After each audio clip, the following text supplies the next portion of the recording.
Rama Hare Rama, Rama Rama Hare Hare, Hare Krishna.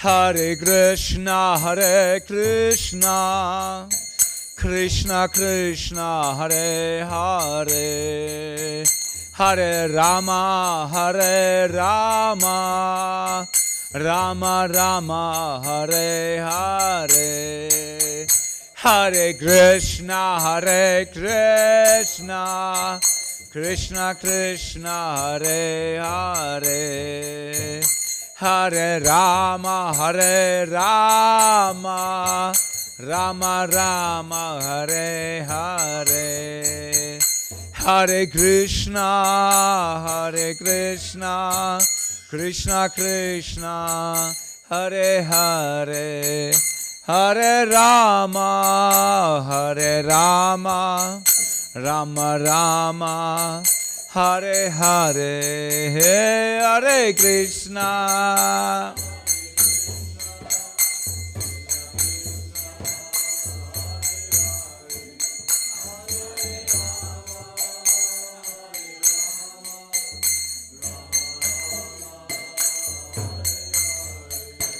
Jaya Radha Madhava, Radha Madhava, Radha Madhava, Shri Radhe.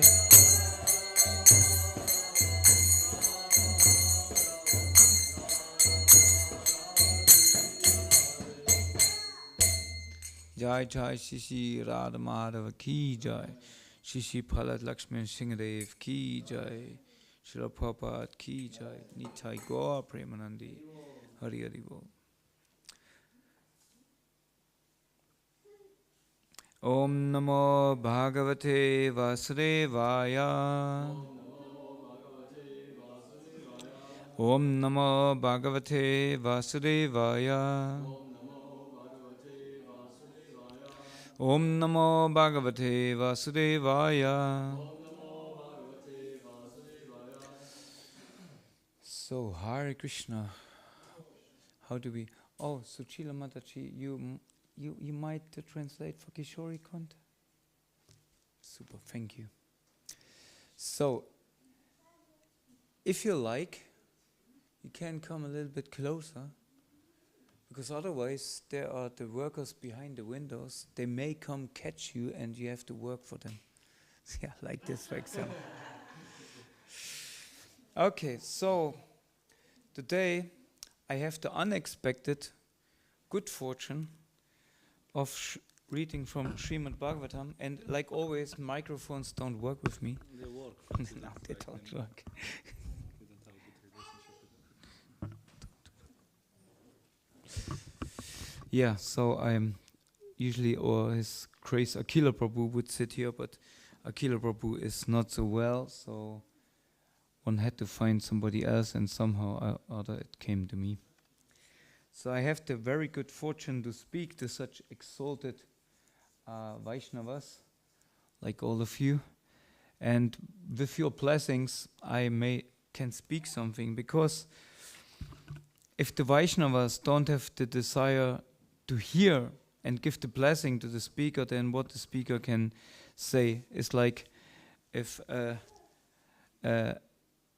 cow is not loved, she doesn't give milk.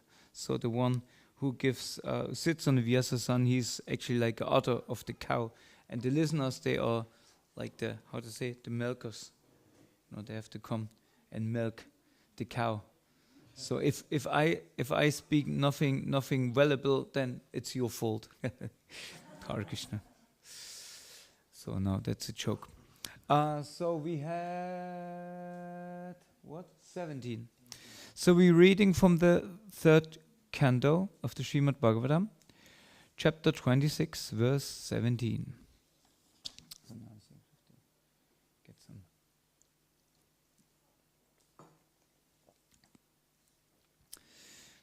Prakritir Guna Samyasya Prakritya Guna Samyasya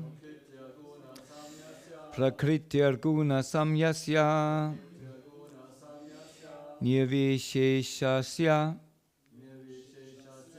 Manavi Nirvisheshasya Nirvisheshasya Manavi Nirvisheshasya Manavi Cheshta Yatha Sa Bhagavan Cheshta Yatha Sa Bhagavan Cheshta Yatha Sa Bhagavan Kala Iti Upalakshita Kala iti upalakshita Kala iti upalakshita Prakritya guna samyasya Nirvisheshasya manavi Chishta yata sa bhagavan Kala iti upalakshita. Please chant.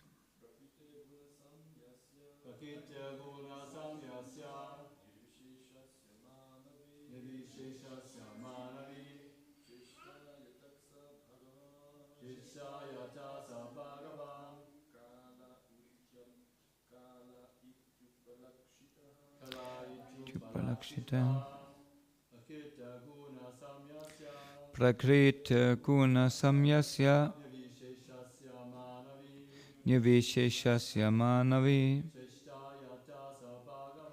Chishta yata sa bhagavan Kala itu upakshada Prakriti guna samasya Nirvisheshasya manavi Chishta yata sa bhagavan Kala iti upakshada. Ladies.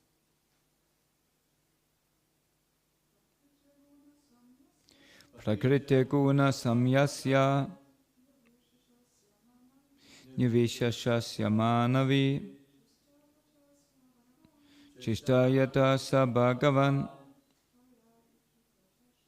Kala ityuparakshadi. No.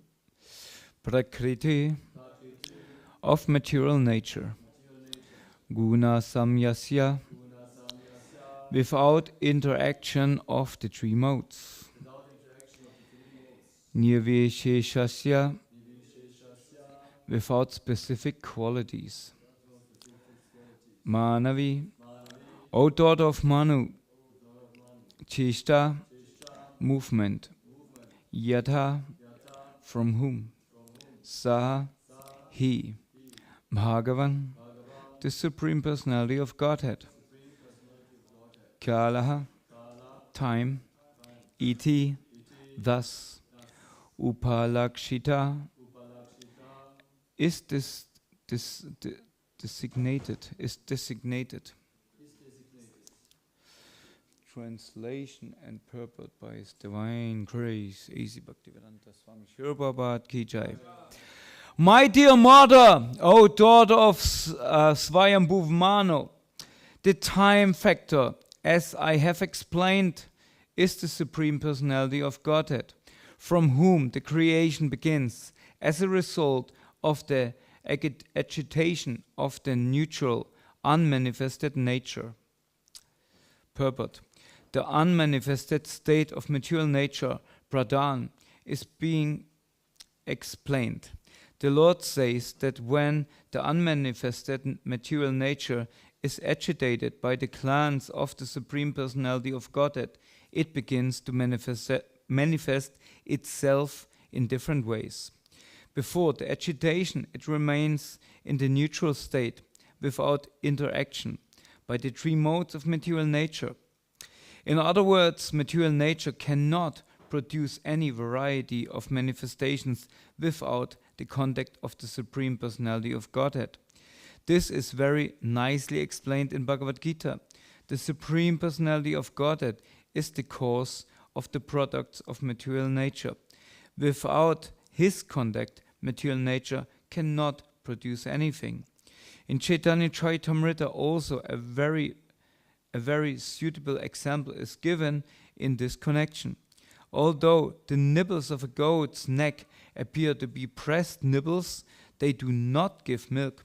Similarly, material nature appears to the materialistic scientist to act and react in a wonderful manner, but in reality it cannot act without the agitator, time, who is the representation of the Supreme Personality of Godhead. When time agitates the neutral state of material nature begins to produce varieties of manifestations. Ultimately, it is said that the Supreme Personality of Godhead is the cause of creation. As a woman cannot produce children unless impregnated by a man, material nature cannot produce or manifest anything unless it is impregnated by the Supreme Personality of Godhead in the form of the time factor. Om Agnanati Mandasya Knanan Chanashalakya Chakshumidam Yena Tasmi Shikrave Namaha Sri Chaitanya Manopistam Stabidam Yena Bhutale Swayam Rubhagadamayam Dadati Swabrantikam Jai Shri Krishna Chaitanya Prabhu Nityananda Sri Advaita Gadada Shivasadi Gaura Bhakta Vrinda Hare Krishna Krishna Krishna Hare Hare Hare Rama Rama Rama Hare Hare. My dear mother, O daughter of Swayambhuva Manu, the time factor, as I have explained, is the Supreme Personality of Godhead, from whom the creation begins as a result of the agitation of the neutral, unmanifested nature. Time I am, the great destroyer of the world, and I have come to destroy all people. Where do we know this story, this sentence from? Oppenheimer. Really? Okay. True, yeah, right. I didn't think of him yet, but it was Oppenheimer, who was a German scientist who invented the atom bomb. Okay, but yes. You want to say Bhagavad Gita. You remember you remember in which connection? I think Krishna tells him what he's. That he's time. Ja, auf Deutsch, also er sagt ihm, wo in allem das Größte ist. Weißt du, do you remember which chapter it was? Huh? 11, yeah. And after what? What happened in the 11th chapter? He showed his universal form. Yeah, he showed his universal form. And there he says, he makes the statement, time I am. Kalasmi. I am time. And this is the great destroyer of the world. Because time is something what is all, it's very valuable to us. You know, many, esoteric statements, you know, you cannot get, for any money in the world, you cannot get a single second of your time.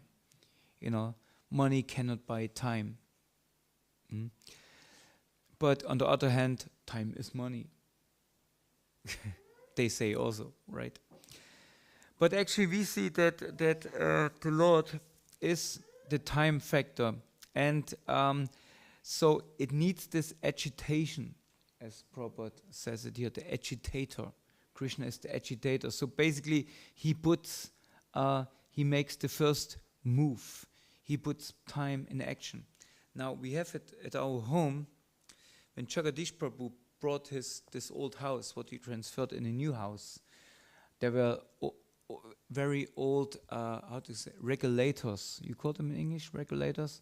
Like wall watches. My wife calls them grandfather watch, grandfather clock, and we got one grandfather clock. You know, it's like that huge big, like this, and it's completely without electricity, and you have to kind of turn it, wind it up. You have to wind it up. You call it, right? You wind it up, and then so it's in full. It's the full potency is there. The pradhan is there, but nothing is happening unless you start to swing the pendle. You call it pendle? Pendulum. So if you have to agitate the pendulum, and then what? Pendulum. The pendulum, and then suddenly it starts to work, and it runs and runs and runs till it's not wind up anymore. And this thing is even so great. It makes a very fantastic sound.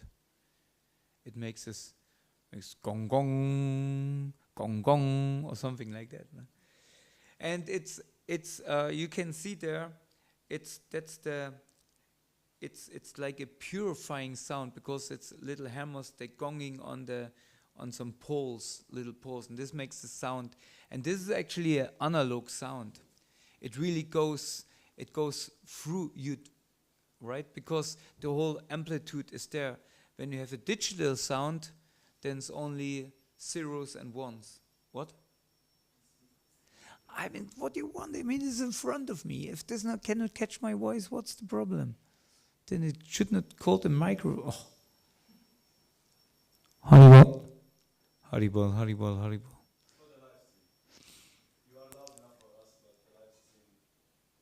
Yeah, but I mean, I can put it in my mouth. Okay. Okay. So, yes. So the Lord is the one who agitate the pradhan, the first, like the Mahatattva, this what contains everything. And everything is in this pradhan. Everything is there, but it needs the first push of the Lord to come in action. And then it works like a clockwork. Clockwork Krishna. Right? And this is something what can only be understood by a devotee, because the devotee, he understands that what actually is this pradhan.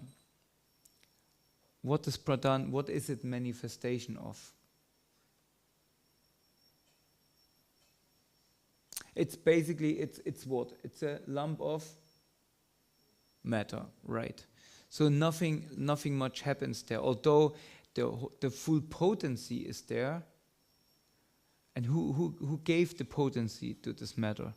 Who created this lamp of matter, first of all? Obviously the Lord. And then he impregnates it with all the potencies. Right? Everything is there.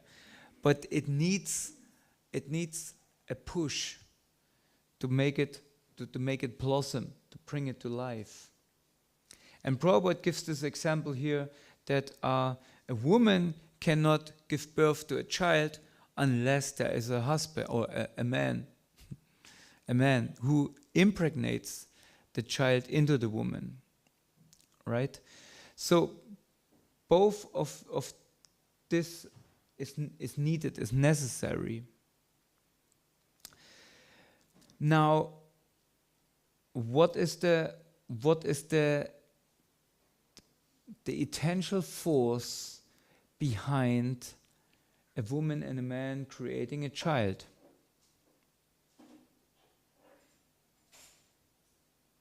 It is a tricky question, huh? What is the force behind?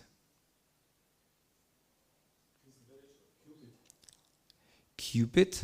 Well, Cupid would be lust. Well, yes, but lust could be an element. But out of lust comes what?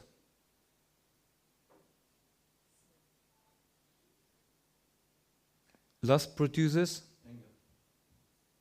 Yeah, and what is anger the result of? Lust, yeah. So lust produces lust, right? So two parents came together, creating or coming together on the basis of lust. They creating probably a lusty child, right? So, but actually, what is the force behind lust? What is the force behind lust? Originally, what is the supreme force?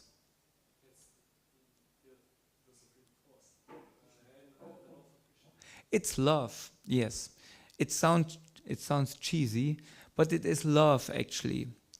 Love is the force what brings everything into right creation. Right? Parents coming together on the basis of love, the best, of course, divine love, then they're creating a loving child who can interact with his surroundings, with nature, with the world in a loving way. Right? So in the same manner, the Lord is creating this material energy. Now, this material energy is manifestation of what?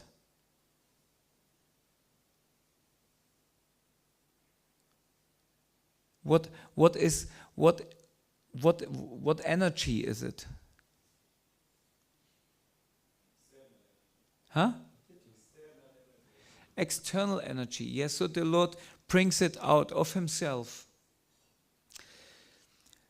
So on which control does it work? Does it run?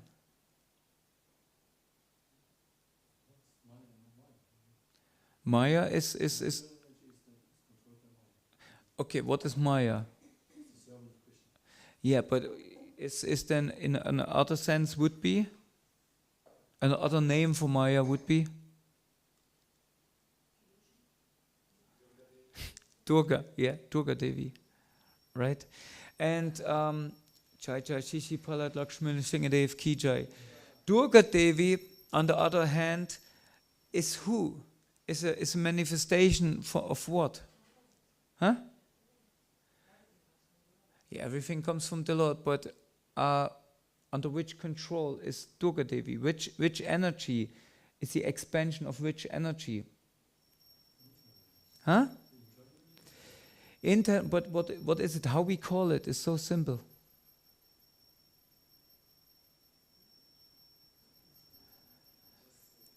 Durga is the expansion of what? Of which energy? Of the loving divine energy. So how we call it? Radharani, exactly.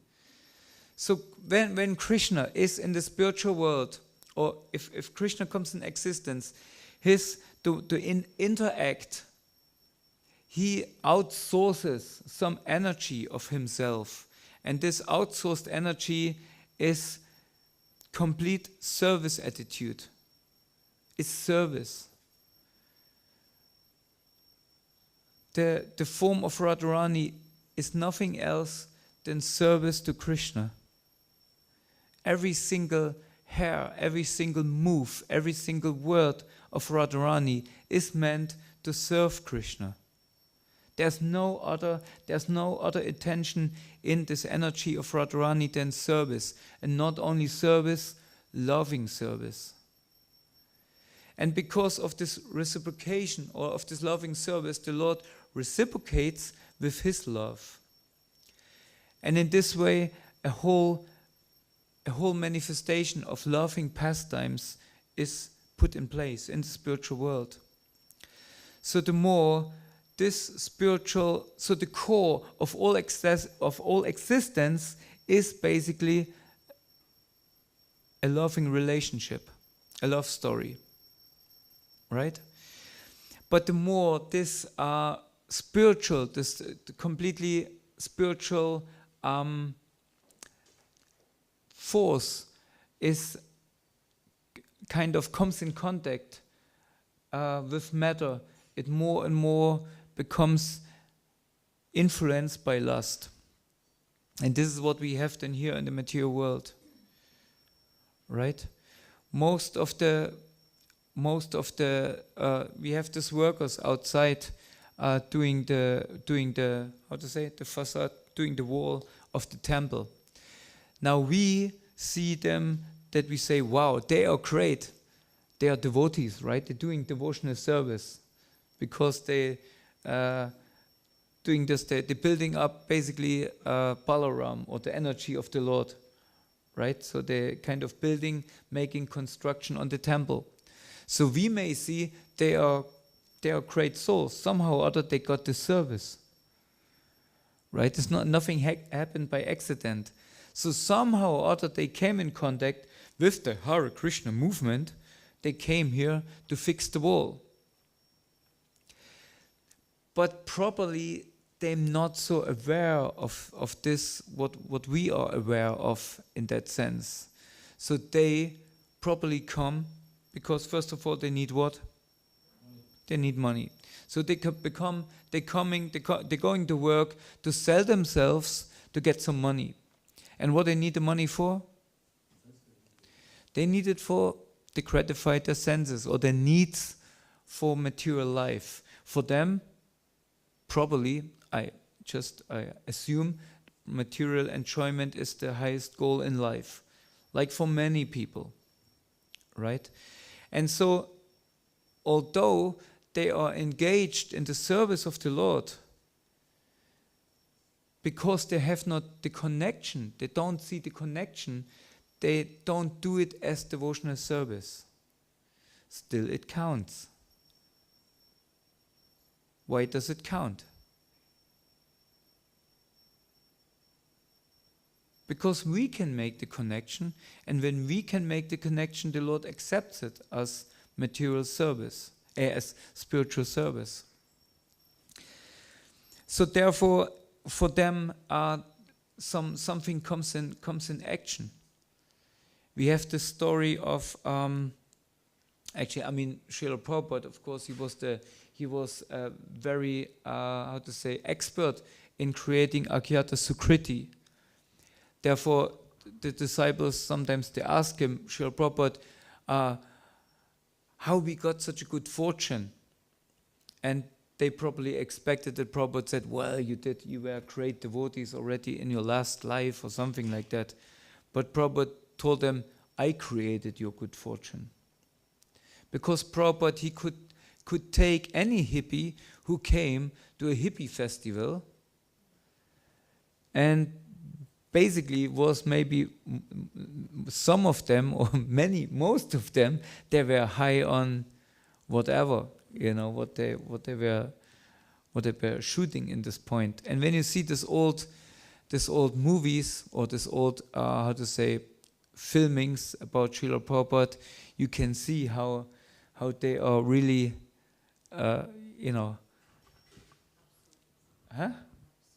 absorbed, in some, they had some ideas. There's this one gentleman, I don't know if he is a known devotee, or if he later on made some career, I don't know, maybe Chandrasekhar knows him. There is this one episode, I think it's on Matchless Gifts or something like that on this movie, and there's some boy, he has kind of half long hair, and he explained the difference between him or the devotees in this time, the small group around Srila Prabhupada, and the people from the outside world.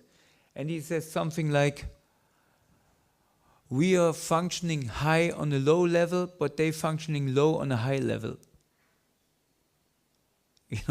Wait a second, what?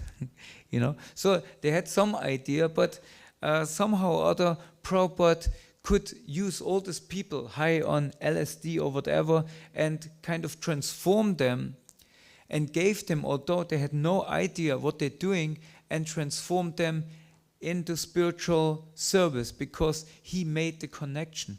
He made the connection with Krishna. He was the connecting point. Although they had no idea in the beginning who Krishna is. They had some kind of bubble in their head. But he connected them.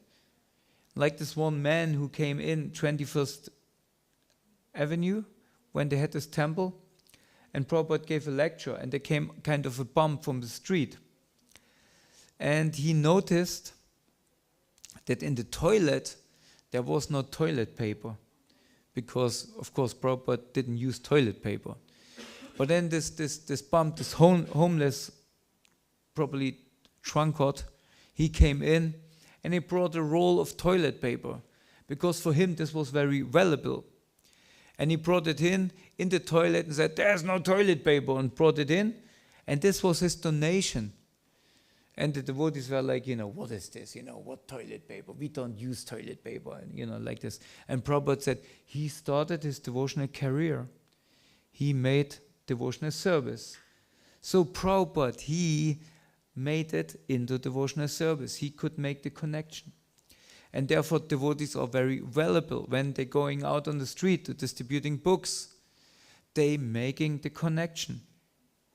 Of course, they're getting a spiritual book. If they read it, then they are, the people are benefited. But just because of seeing the devotee with the books, appreciating the devotee with the books, and maybe having a good impression, not even maybe buying a book, they make already spiritual progress because of the devotee. So devotees are very important because they're creating this opportunity to be for matter to be engaged in the service of the Lord. Right? This we have outside, when we look, there's so many flowers now. Nandimuki, just if you see, the Lord has a very, very wonderful pink garland today. I mean, he has a wonderful garland hanging around him. This is, I guess, made by Kishori Kunt yesterday. Haribo.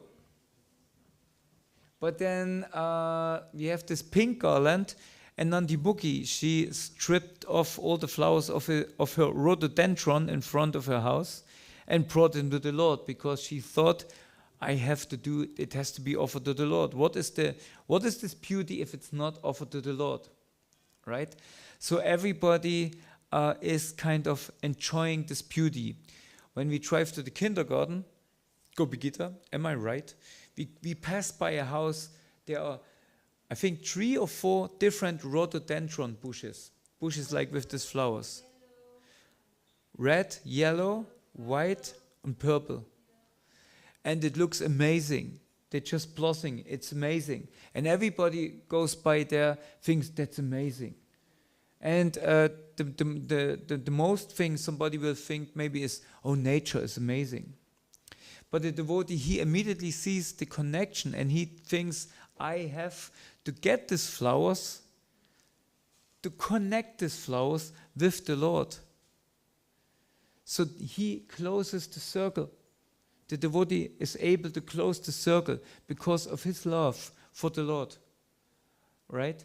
And this is why devotees are so valuable. Right? So although there is a loving relationship between the Lord and the pradhan and this material matter, although we say, oh, it's Maya, it's illusion, and it's, we sometimes we tend to put a stamp on it as something negative. Maya, no. But actually, it's created by the Lord. How can it be negative? It's just our conception that it takes our senses away, and it engages our senses and gives us some enjoyment that we think, oh, it's something negative.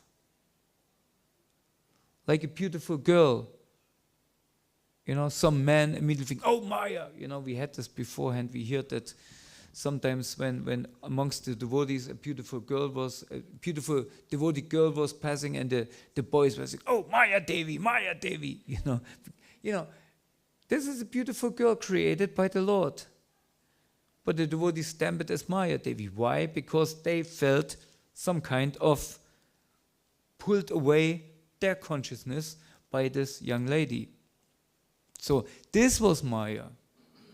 This is the Maya that we cannot make the connection between something what is beautiful created by the Lord and the Lord himself. We cannot say the connection between two of them. So, therefore, this material nature is a very, very important opportunity for us devotees. Because what is the opportunity? What is the opportunity of this material nature, Björn? Exactly. And that's a wonderful thing. Krishna, he arranged, he is not only that he, in the beginning, he gave Brahma, he gave him the knowledge, and he gave him all the ingredients to create. So he gave him everything. He gave him everything that the Brahma can function. He can work as the creator of the universe. He gave him everything. The only thing what Brahma had to do was, yes, I do it. Yes, I do it. And this is the free will of Brahma. Everybody of us has this free will. This is the highest energy what a spiritual being gets. Every soul is full of love. This love potency, because it comes from the spiritual world, it comes from Krishna. But Krishna gave also freedom, the freedom to choose. And love doesn't function without freedom, because then it's not love, it's force. Right? If I lock Gopi Gita the whole time in the house and tell everybody I love her and she loves me, but she can't anyway go out. So how I can tell her that she loves me? But if I leave the door open, that she can come and go, then I can think maybe she loves me because she comes always back to me. Don't know what it is. Maybe she loves me. So this is the freedom, and the Lord gives us this freedom. This is the highest principle. He gives us this freedom. And freedom is something what works without fear. If I give freedom, on the other hand, I use the element of fear, then I take this freedom away because I try to scare this other person. Gopi Gita, if you don't come back, you don't get anything to eat or something like that. Right? I try to scare you to kind of manipulate your freedom. Right? And this is also a very common thing because the Lord gives us only freedom. Now, in this moment where we're using fear to influence our freedom, then it's not freedom anymore. It's actually not religion. It's nothing what connects us with the Lord. It's institution. And this we have many times when we come in an institution, in a religion, what ended up as an institution, that we're using things like lower energies, like fear, to kind of get what we want from the practitioners of this religion. Right? And this is something where we cannot just sit there and pointing out different tradition, different religion, they doing this, they doing that. We have to be careful that we don't end up as an institution where only this low energy, we're using low energy to get things done. Right? We have to understand that this love is the highest force also in our institution, and this love only function with freedom. But when we are love is inspired by what? Like this is saying, bhakti comes from what? Bhakti comes from bhakti. So love comes from? Yes. So if we create this loving care and trust, what doesn't mean that we are treating each other with, how to say, like cotton wool, we pack each other in cotton wool and say only cozy little words to each other, no. Because this is then the other way of sentiment. This is also we using this element to kind of pretend that we are something what we are not. Love comes from inside. The grandfather I had a crampy grandfather. Who had a crampy grandfather? So they were sometimes crampy, and as a kid you think, why he's always crampy? But actually later on you understand he had deep love, And sometimes I got a bang I got from my grandfather. Actually it was my grandfather, Paul Fanghel. I got a slap from him. But actually later on I understood he has very deep love for me, and he cares about me. And why I got not because he was frustrated, no, because I made nonsense. It's obviously I made nonsense. And to protect me, he gave me a slap. So I don't say we should slap each other. It's not what I'm saying. But I'm saying love is a manifestation from an inner attitude, how we meditate upon somebody. We have to tell Bjorn sometimes, Bjorn, don't do this, don't do that. And when he doesn't know. He's a very good boy. But some bhaktas, they don't get it in the first time. They don't get it in the second time. So sometimes one has to say, hey, don't sleep, stand up during class or whatever. One has to, raise his voice sometimes, right? But behind there should be always love and care. Hey, I care for you. Therefore I'm telling you, sometimes I have to tell my boys something. I have to raise my voice because I don't get through the noise in their head and what is around their head. So I have to overpower them. I have to raise my voice. And then they're listening. Then they're, okay, something is going on. Okay, okay, like that, right? But I dearly love them, right? So, and this is something what we really have to apply in our day-to-day life. That we have this loving care for each other. I care for you.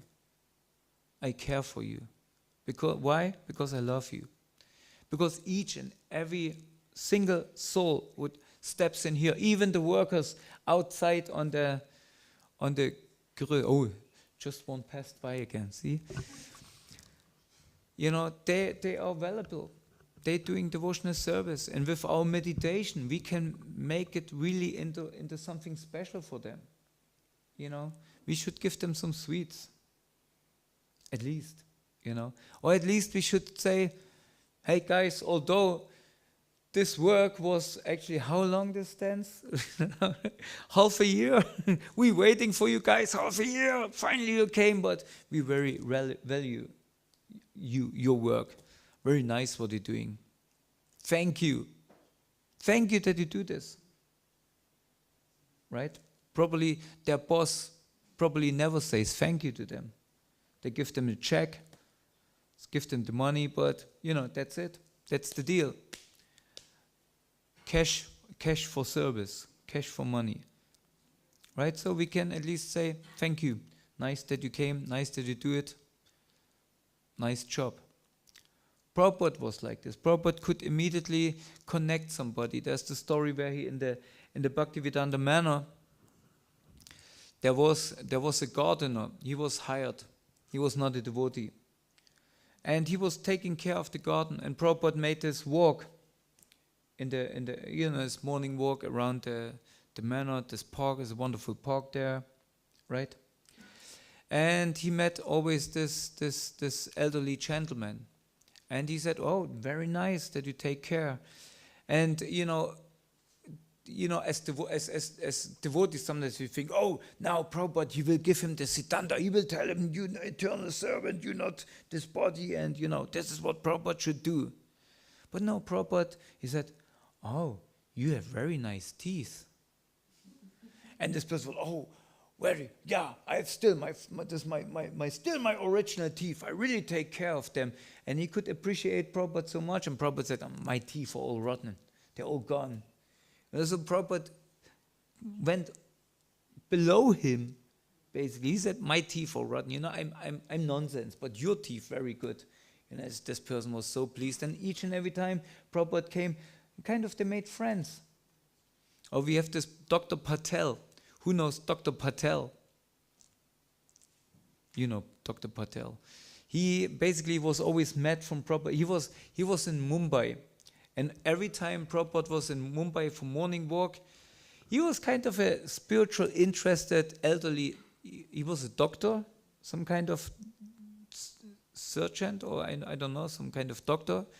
And he met Prabhupada, but he always tried to convince Prabhupada. He was kind of a Mayavadi. He always tried to convince Prabhupada about the impersonal conception, He thought he has a chance, so he always was arguing with Prabhupada. And especially he liked to come on a morning walk for Prabhupada. And if you listen to these morning walks, they have a whole series, you can listen to them, especially in Mumbai, you hear Dr. Patel. And he always tries to tell Prabhupada something. And sometimes Prabhupada, he really, you wouldn't say freak out, but he became very heavy on him, And they had such a relationship. But then there was one point where Prabhupada was very ill. He could not come. And Dr. Patel came. I said, where's Prabhupada? I said, oh, he's sick. He cannot come. And this Dr. Patel, he became so concerned about him. He went personally to him and sent some other Kavi Rajas to find out what is with Prabhupada, because they had this personal relationship and they became friends. And basically in the end he accepted Krishna, more or less, because he accepted Prabhupada as his friend. So we have, if we want, we can have such a big impact on the world just that we are here. Of course, this is kind. I always compare it to a spiritual gym, where we go every day and train our spiritual muscles, right? Making push-ups, Hare Krishna, Krishna Krishna, Hare Hare. Sometimes it is as difficult as doing push-ups, right? To stay awake, to stay concentrated. Don't be agitated because this other person is chanting. You hear his chanting, think, my goodness, what is chanting? Or he's falling asleep, or you falling asleep. But still you continue. You really go till you mark 16 rounds. And then Bhagavatam class, when it's over, who's cooking breakfast? Oh no, this person, whatever, So it's something sometimes like austerity, but it strengthens our spiritual muscles, our heart muscle, our love muscle, right? Because in the end, when we go through this gym, what do we have for sure when we go out of here? Huh? When you go out of the temple. When we go out of the morning program, after the morning program, what should be our state of consciousness? Hungry. It means spiritual consciousness, not the physical. Yeah, we should be full of love. We should be really inspired. Wow, now, okay, what can I do? What can I do today? What can I do for the Lord? Except the pujaris, they think, where's my bed? I did already. So, this is our state. We should be really inspired. We should go inspired. When somebody goes out of a material jam, he thinks like, wow. No, and goes, hey ladies, right? But the devotee goes out of the morning program and says, hey Krishna. Look. So this is our state, and when we inspired like this, everybody who comes here thinks, wow, they are special. There's so many times people on the street say, this Hare Krishnas, they're so nice because they're always smiling. They're always smiling. I hear this so many times when I went out on the street. You always look so peaceful. You're always smiling. How is that? You know? So, everybody feels like they are special people because they have love inside. But it's not some sentimental love for the, what you can just, love, love, love. What you say, I love you. No, this is something based on action. For sure, sorry, I didn't want to interrupt you. I think you were on a mission. So yes, this is what I wanted to share in our relation. I didn't really think of this verse. I didn't read the verse before. I was a little bit thrown into cold water, but this is what came sort of out of it, to compare the Prakriti, the divine nature. What is it actually? It's Krishna's energy, and it's inspired by Krishna and his devotees to make the connection between this beautiful energy of the Lord and the Lord. So therefore we are here, and it's not only that we should do it, we should engage everybody else in serving the Lord. And this is called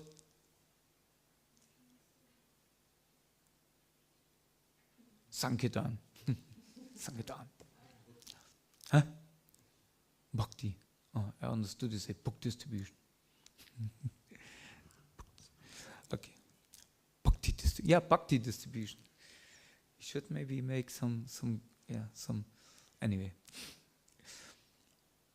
I don't speak against book distribution from the USSR. It's nice, we all can buy books. So, always great words, what I try to speak or whatever. In the end, like always, I tell this to myself, and I tend to forget this, so I'm asking you, please remind me whenever I forget this, whenever I forget my loving care, what I should have towards you. Please remind me in a gentle way what I can digest. And in this way I can give some purpose to this useless existence of mine. Thank you very much, Srila Prabhupada. Thank you very much, Shri Palat Lakshmi Shingadev. Thank you very much, dear devotees. Srila Prabhupada ki jai. Anandi Kodi Vaishnava Vrinda ki jai. Are there any thoughts about this topic? Gopi, this is a hand or is this a... Yes. Okay.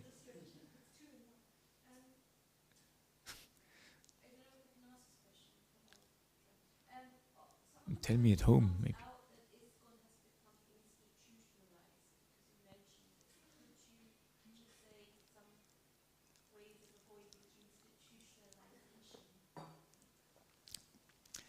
Well, this is a topic what one can look from very many different angles in it. We don't want to point out anything. The thing is, we always tend, many of us can maybe have this observation that we say, oh, okay, this because of this person, or because of this group of persons, or because of this particular service we became like institution, or because of this. We can point out many things, but in the end of the day, in the end of the institution or all of us, we are the institution. We can decide if we are becoming an institution or if we still a valuable religion. And religion in the sense of, as I mentioned before, of connection. Like we always hear yoga means connection, is a Sanskrit word, Latin word is religio, of connecting, right? Are we a movement of connecting people with the Lord, or do we become like a institution of collecting funds? Do we want to collect hearts, or do we collect funds? And in the end of the day, it's up to us. It's up to us all individual, because the institution doesn't start at the top level. It starts at the bottom level. It starts actually in my heart. right? And the best way to prevent our movement to become an institution is to make sure that my heart stays soft, or becomes soft first of all. And if it's soft, it stays soft. That the love is inside, love and care, and this connection, that I look for the connection in each and every mantra what I chant. I pray for this connection. I pray for service. And I pray for love. I pray for forgiveness. I pray for, not that I'm forgiven, also that I am forgiven, but that I pray, therefore, that I'm able to forgive, that I can open these knots, what I have out of people who I consider them that I was hurted by them, or I was mistreated, or whatever. All this conception that I think something happened to me what didn't belong to me is because of somebody else, and therefore I have to make a knot in my heart. All these knots are like knots in the shoulder, in the muscles. You need somebody who comes and give you a good massage.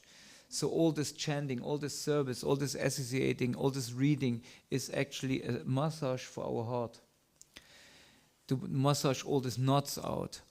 And this we have to do by ourselves. We have to start. There's actually nobody. We can be inspired by so many people around us, but in the end we have to massage this heart.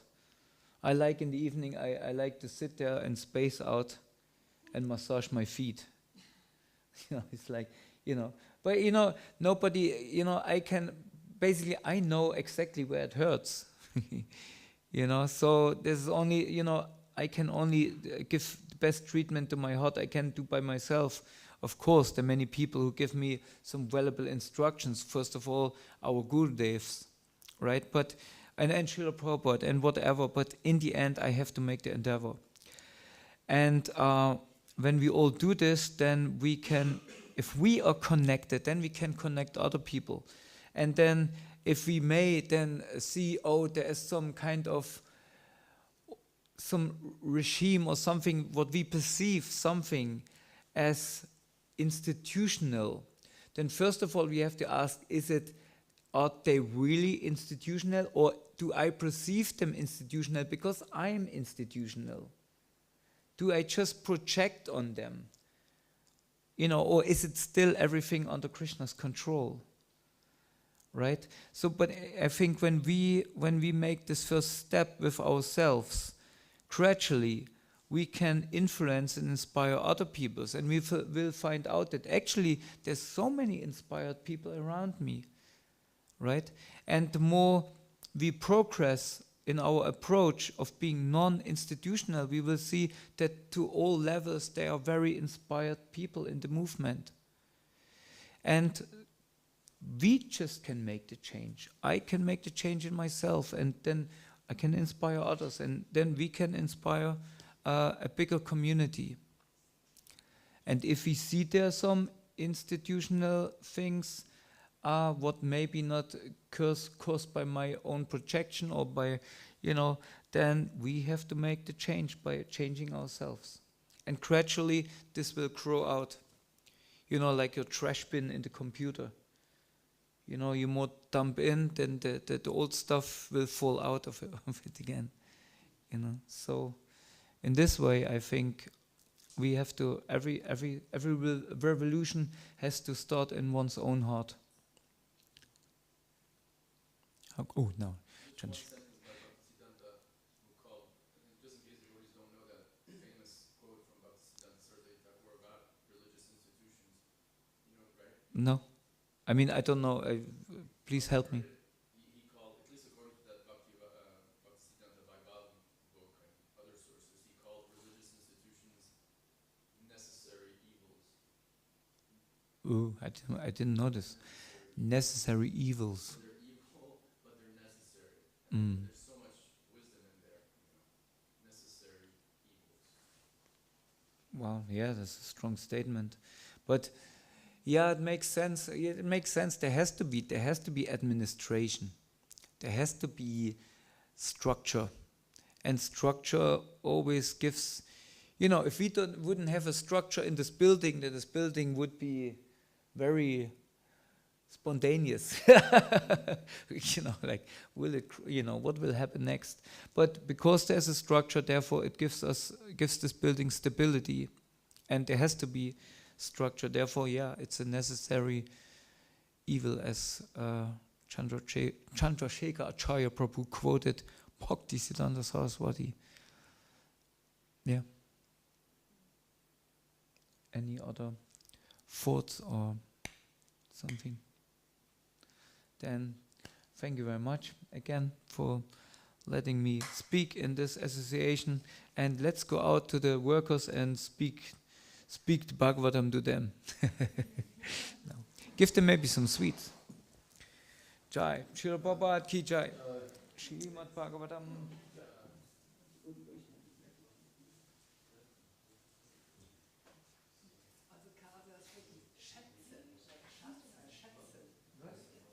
Die Firma heißt Schätze, Schatz, Schätze.